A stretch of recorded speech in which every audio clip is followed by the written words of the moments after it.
Bonjour à tous. Alors que Dieu ne le lui avait pas demandé, David effectue un recensement d'Israël.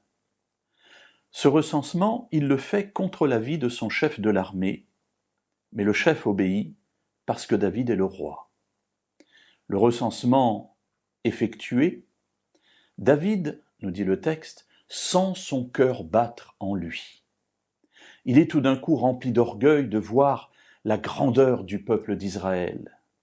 Et dans le même temps, ce battement de cœur est là pour signifier que David aussi prend en même temps conscience de la faute qu'il vient de commettre.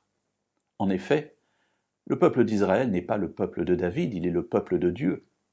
Et les recensements ne sont effectués dans la Bible que sur ordre de Dieu. David, en effectuant ce recensement, dit en quelque sorte à Dieu, « Ce peuple est le mien ». Et une fois qu'il entend le chiffre, il comprend sa folie. Un prophète, Gad, est envoyé vers lui.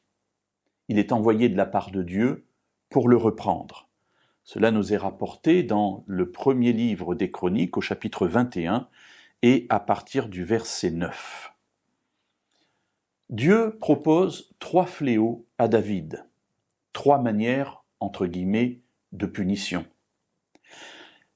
David ne choisit pas.